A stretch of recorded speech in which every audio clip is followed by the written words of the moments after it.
Hmm? Sige, tisi mo lang. Oh. Pwede ba itakbo? Oo, sige. Kailangan na. Sige. Sige, takbo na. Takbo na, sige. Ganun pala. Dito lang po pala ako gagaling ko.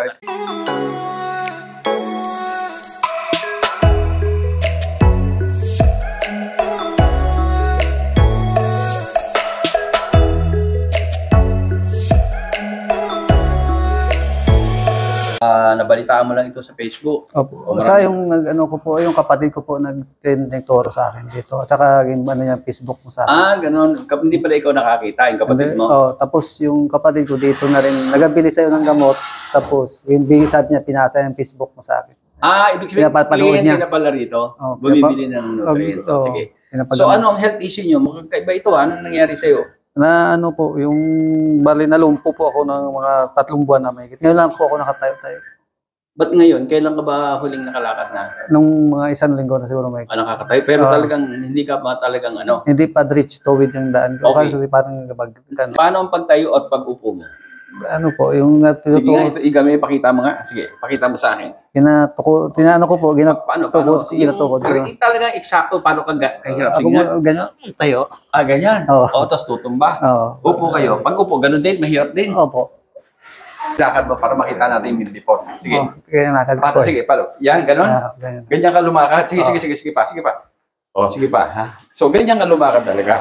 Dahil ganyan, dahil may masakit sa katawan mo. Tama ba? Opo. Sige, balik ka.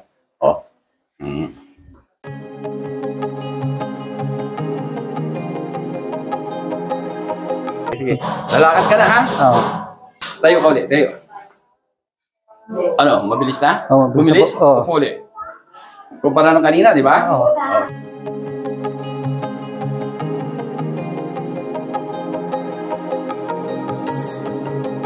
Sige, ikaw na. Sige, pakita mo sa kanila.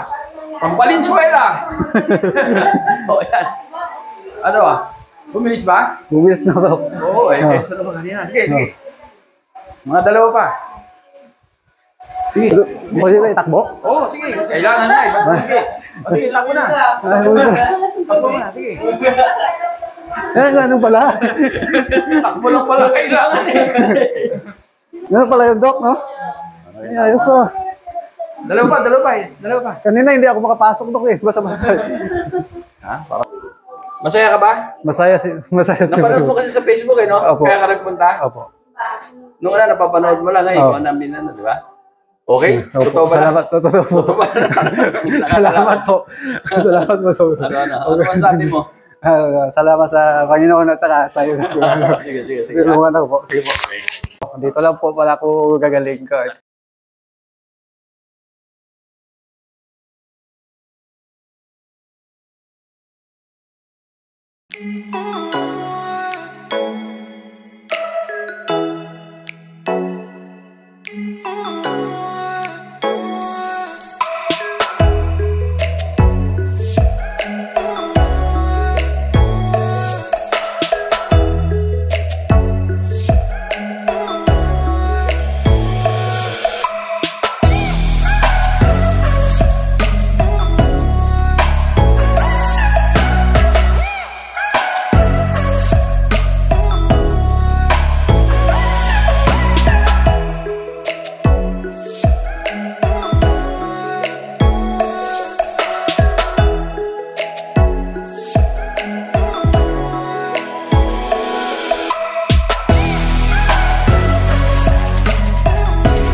Sipon pa lang, spray nyo. Sino sinisipon dito?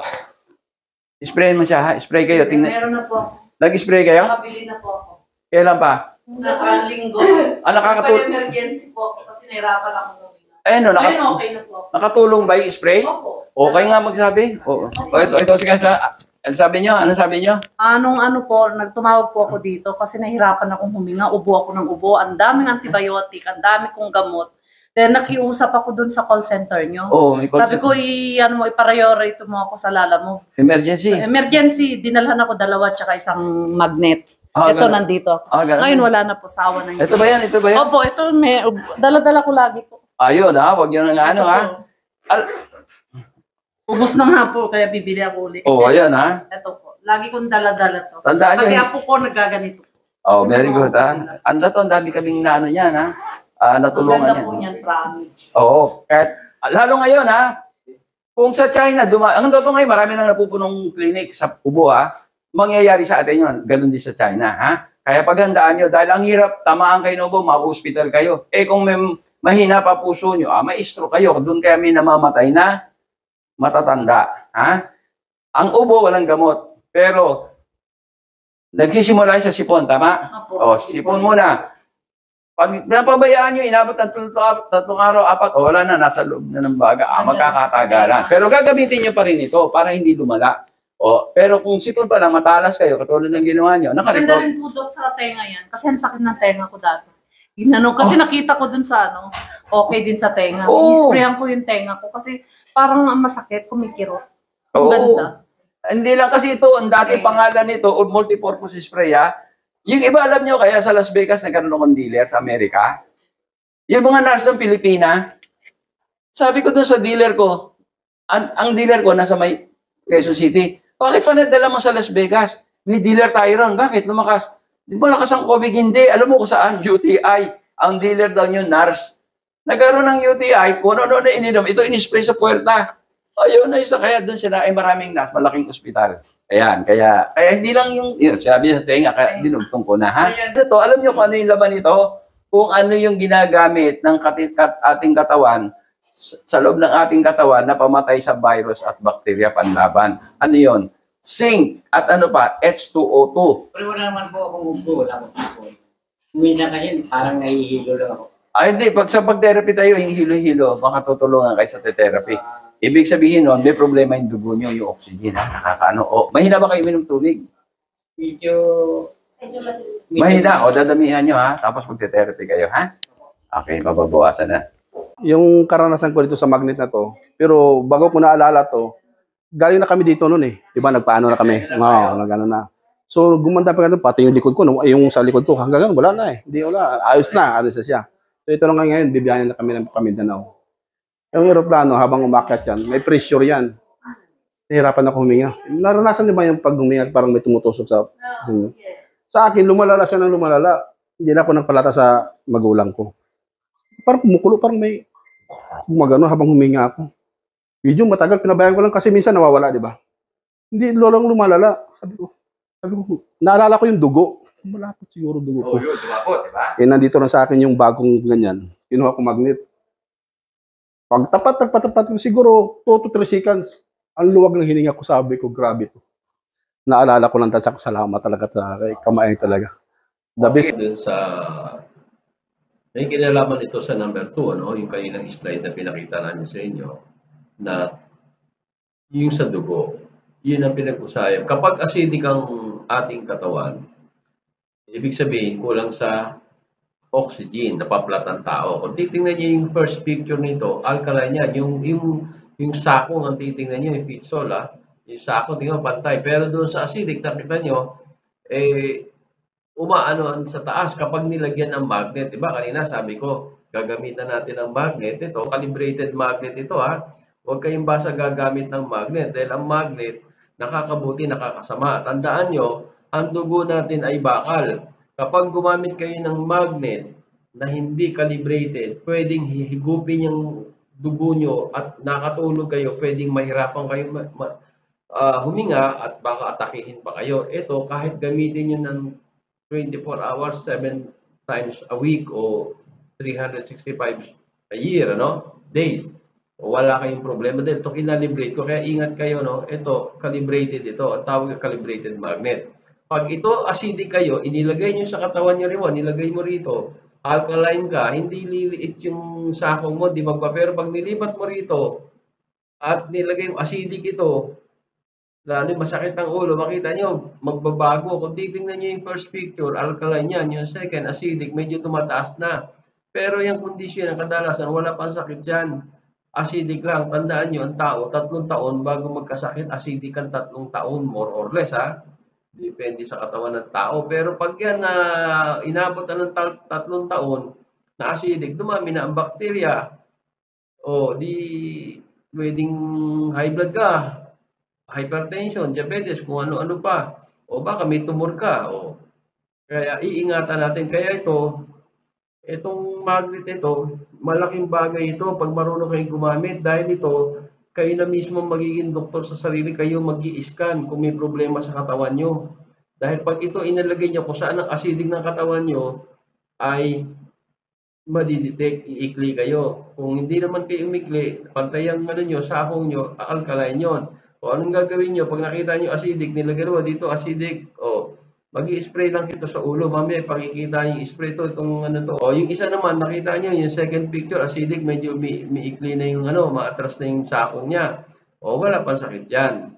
Pero pag kami sakit na, katulad ito, may cancer itong paa na to, makita nyo, number 3rd picture, o ayun, makita nyo, ganun ang makikita nyo sa mga susunod na slide. Ni-orient ko lang kayo para aware kayo na ganun ang kasi kayo gusto ko, kayong gagamit ng produkto ko, kayo mismo maging doktor sa sarili nyo, huwag kayong aasa sa akin dahil malayo tayo bago tayo magkita, di ba?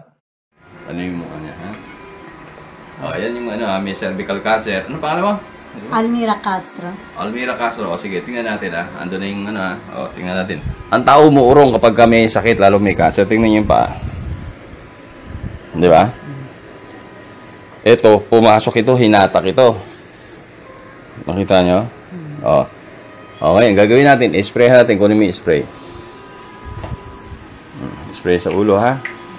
Alisin mo na yung magnet. Okay. Tingnan natin, ha? Kung magre-response yan, ha?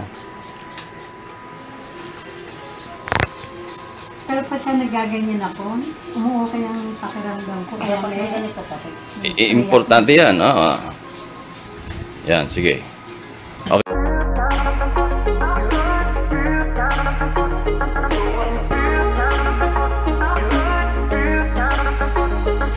Ayan, na sprayhan na, tingnan natin. Sige, lagay mo na yung magnet doon sa 1.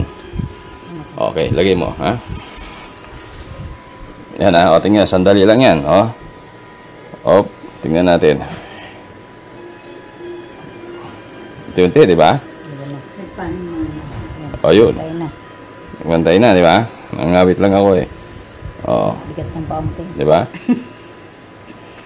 O, yun ang sinasabi ko, ha? Kaya malaking pag-asa. Napansin natin na maikli doon sa area na yon, so acidic yon, lumapot ang dugo doon, maraming bacteria doon, walang oxygen doon, Meron tayong sariling doktora, kaya yung iba, lahat naman tayo may cancer, ang totoo kaya lang maliit lang yung iba. Katulad ko, wala naman akong tumor, di maliit pa, kasi nga yung doktor natin gumagana. Ang ginagawa niyan, anytime na nagdidikit-dikit, nag-acidic, malakas ang doktor ko, iwa-hiwalay niya para dumalo yung dugo, nutrients, oxygen, matanggal yung basura.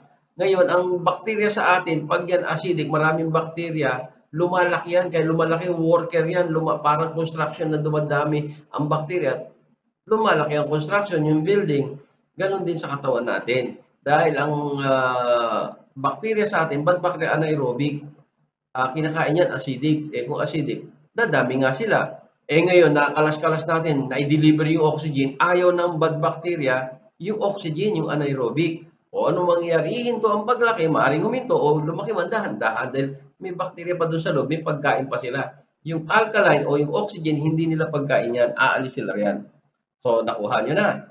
O, yun ang importante. Tandaan nyo, ang tao, bago magkasakit, ay mga more or less, sa estimate, mga 3 taong may acidic, high blood, diabetes, etc. Okay. O, pag-uusapan naman natin tungkol sa cellphone, yung radiation nito. Alam lahat ng tao na ang cellphone, masama ang radiation nito. Ang totoo nga nito, sa lalaki, pagka inilagay mo sa tabi sa bulsa mo yan, base sa maraming pagsisiyasat ng mga eksperto yan, nababawasan ng sperm count o nanghihina. Talagang nakaka-apekto. Marami ng mga bata, nagsisisure, etc. So, marami nakakaalam, masama ito. Pero ang hindi nila alam, Gaano kasama at paano naging masama? Ito ibibigay ko sa inyo yung detalye, no. Ito invention ko ito. Yan yung Android na yan. Kung nakikita, nilagay ko to, cellphone ko to, nilagay ko rito, no. Tingnan nyo. Tandaan nyo, simula pa kanina, ang pinag-uusapan natin, bawal lumapot ang dugo. Dahil pag lumapot ang dugo nyo, dadami ang bakterya nyo. Ano pa? Pwede kayong ma-stroke. Dahil, siyempre, malapot siya, pwedeng bumara, taas ang pressure nyo, di ba? So, itong radiation ng cellphone, pag ginamit nyo rito yan, pag wala kayong anti-cell radiation, itong Android na invention ko, ay lumalapot ang dugo nyo.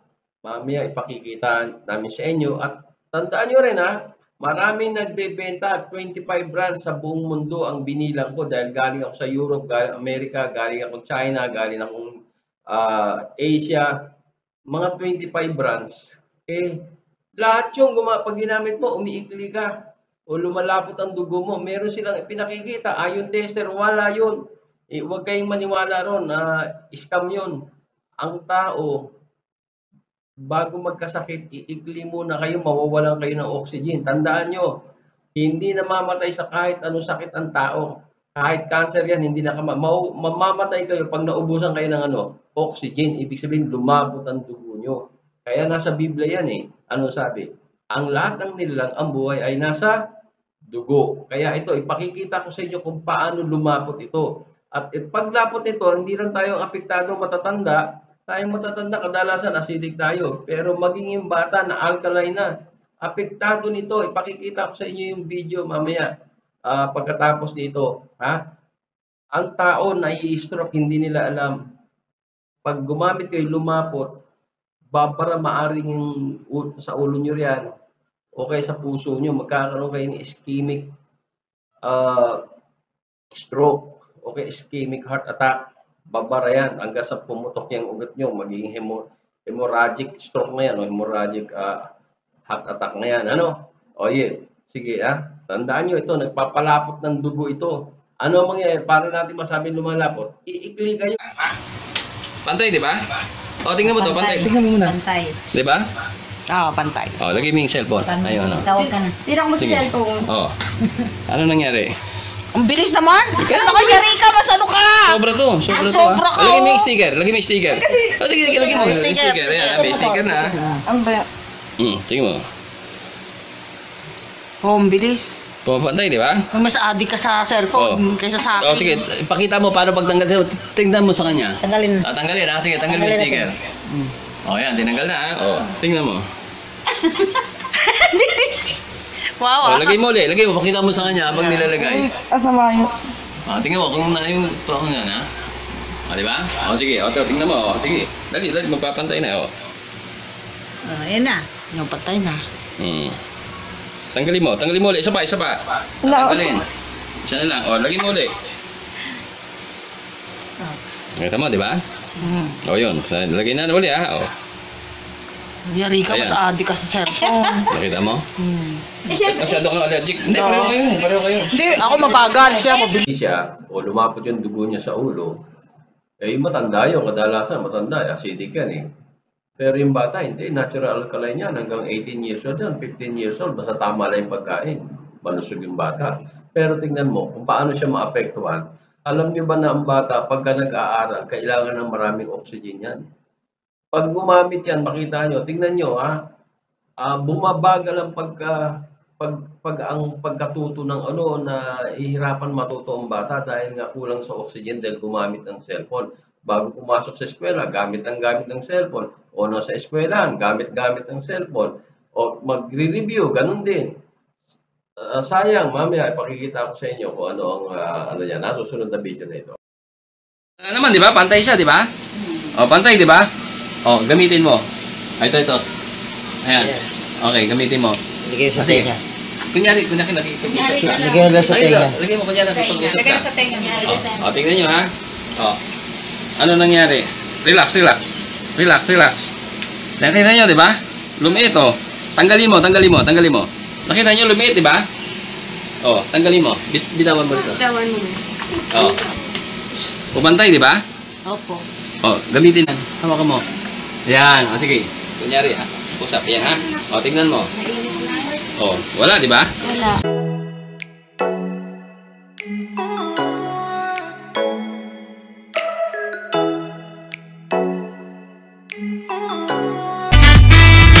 Ilang mga natatanging Pinoy sa bansa ginawaran ng pagkilala sa katatapos lang na Bravo Philippine Awards na ginanap sa Manila Hotel. Basta binigyang pagkilala yung Pinoy inventor na si Ismael Aviso Sr. bilang Inventor of the Year at kanyang anak na young entrepreneur na ginawaran ng Excellence in Business. First of all, I'm very thankful na binigyan tayo ng pagkakataon ni Bravo Filipino na maging part of awardee of this year to be Excellence in Business. So I'm very happy na nakasali yung business namin dito. Nagpapasalamat ako maraming. Una sa Diyos, siyempre. Pangalawa, sa mga organizer nito, nakilala nila yan. Lalo-lalo na sa panahon ng pandemic. Ano?